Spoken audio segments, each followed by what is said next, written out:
నూతన మంత్రుల ప్రమాణ స్వీకరణకు సంబంధించిన మరింత సమాచారం మా ప్రతినిధి తిరుపాల్ ప్రత్యక్ష ప్రసారం ద్వారా అందిస్తారు.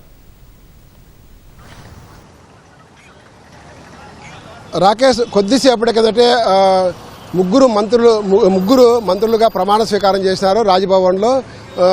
గవర్నర్ జిష్ణుదేవ్ వర్మ వీరు ముగ్గురి చేత ప్రమాణ స్వీకారం చేశారు. ప్రస్తుతము రాష్ట్రంలో ముఖ్యమంత్రితో సహా 12 మంది మంత్రివర్గంలో ఉన్నారు. ఈ కొత్తగా ఎవరైతే ముగ్గురు ప్రమాణ స్వీకారం చేశారో వీరితో మొత్తం 15 మందికి చేరింది. అయితే మరో ముగ్గురు మంత్రులుగా వచ్చేదానికి అవకాశం ఉండదు మరో ముగ్గురికి. అయితే ఈ ముగ్గురికి సంబంధించి స్థానిక సంస్థల ఎన్నికలు అయిపోయిన తర్వాత తిరిగి మంత్రివర్గ విస్తరణ ఉండే అవకాశం ఉండదని చెప్తున్నారు.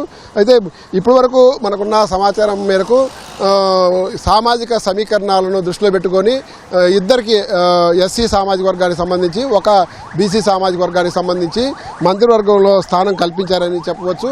అయితే చివరి క్షణం వరకు మంత్రివర్గంలో స్థానము దక్కుతుందని చెప్పేసి ప్రచారం జరిగిన నాయకులను బుజ్జగించే కార్యక్రమం కూడా మరొక వైపు మొదలైంది.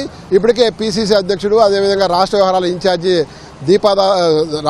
ఇన్ఛార్జి మీనాక్షి నటరాజన్తో పాటు సీఎం సలహాదారు వేమ నరేందర్ రెడ్డి, అదేవిధంగా మంత్రులు పొన్నం ప్రభాకర్, ఇతర నాయకులు కూడా ఈ బుజ్జగింపు కార్యక్రమంలో పాల్గొంటున్నది తెలిసింది. మొదటగా సుదర్శన్ రెడ్డి, చివరి క్షణం వరకు సుదర్శన్ రెడ్డికి అవకాశం దక్కుతుందని చెప్పేసి పెద్ద ఎత్తున ప్రచారం జరిగింది. ముఖ్యమంత్రి కూడా సుదర్శన్ రెడ్డికి మంత్రి పదవి ఇవ్వాల్సిందే అని చెప్పి గట్టిగా పట్టుబట్టిన నేపథ్యము.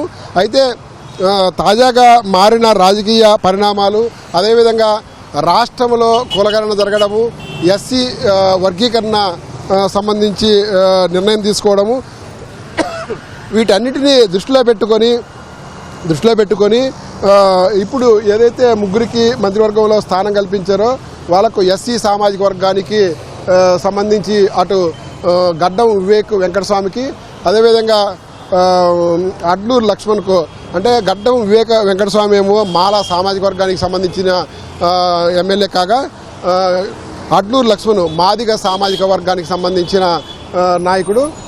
వీళ్ళిద్దరికి కూడా మాల ఒకరికి మాదిగ ఒకరికి ఇచ్చి సమతుల్యతను తీసుకొచ్చారని చెప్పేసి పిసిసి వర్గాలు చెప్తున్నాయి.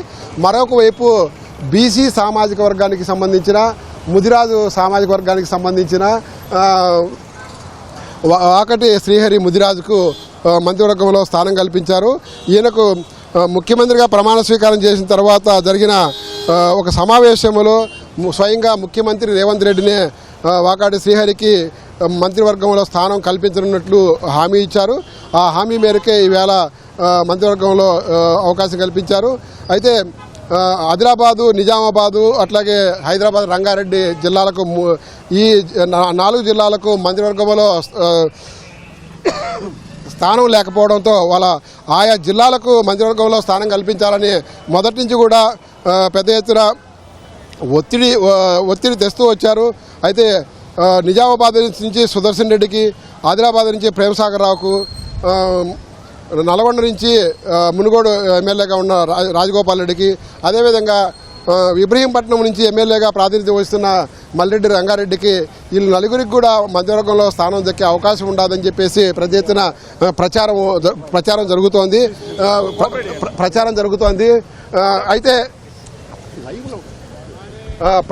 ప్రచారం జరుగుతోంది. అయితే వీళ్ళకి సంబంధించి సుదర్శన్ రెడ్డికి మంత్రివర్గంలో స్థానం దక్కకపోవడంతో ఈ ఉదయం పిసిసి అధ్యక్షుడు మహేష్ కుమార్ గౌడ్తో పాటు రాష్ట్ర వ్యవహారాల ఇన్ఛార్జి మీనాక్షి నటరాజను, అదేవిధంగా మంత్రి పొన్నం ప్రభాకరు వీళ్ళంతా కూడా సుదర్శన్ రెడ్డి నివాసానికి వెళ్ళి బుజ్జగించే కార్యక్రమము చేస్తున్నారు. అయితే మిగిలిన ఎమ్మెల్యేలకు సంబంధించి కూడా అట్లా మంచిర్యాల ఎమ్మెల్యే ప్రేమసాగర్ రావు ఇంటికి, అదేవిధంగా కోమటిరెడ్డి రాజగోపాల్ రెడ్డి ఇంటికి కూడా వీళ్ళందరూ వెళ్ళే అవకాశం ఉంది. అదేవిధంగా ఇబ్రహీంపట్నం మల్రెడ్డి రంగారెడ్డి నివాసానికి కూడా వీళ్ళు వెళ్ళి బుజ్జగించే అవకాశం ఉన్నది. ఈ బుజ్జగింపుల కార్యక్రమంతో వాళ్ళందరినీ కూడా ఎవరైతే మంత్రివర్గంలో స్థానం దక్కుతుంది అని ఆశించి నిరాశకు గురయ్యారో వాళ్ళందరికీ కూడా బుజ్జగించి వాళ్ళందరినీ కూడా పార్టీకి ఇబ్బంది లేకుండా చూసేదానికి మీనాక్షి నటరాజన్ మొత్తం కూడా దీనికి అందరికీ నేతృత్వం వహిస్తున్నట్టుగా తెలుస్తుంది. అయితే ఈవేళ ఏదైతే మంత్రివర్గంలోకి ముగ్గురిని తీసుకున్నారో వాళ్ళకి సంబంధించిన శాఖలు మరో రెండు మూడు రోజుల్లో వాళ్ళకి శాఖలు కేటాయించే అవకాశం ఉన్నది. అయితే ఈ శాఖలు ఎవరికి ఏవి కేటాయిస్తారన్నది స్పష్టత వచ్చేందుకు మరో 2 రోజులు పట్టే అవకాశం ఉంది. ముఖ్యమంత్రి వద్ద అనేక శాఖలు ఉన్నప్పటికీ కూడా ఆయన వద్ద ఉన్న ఆ శాఖల్లో నుంచి ఈ ముగ్గురికి కేటాయింపులు జరుగుతాయా, లేక సీనియర్ మంత్రుల దగ్గర ఒక్కొక్కరి దగ్గర 2-3 శాఖలు ఉన్నాయి, ఆ శాఖల నుంచి ఏమన్నా ఈ ముగ్గురికి విభజన జరుగుతుందా అనే అంశంపైన స్పష్టత రావాల్సింది. వీటన్నిటి మీద 2-3 రోజుల తర్వాత ఒక స్పష్టత వచ్చే అవకాశం ఉంది.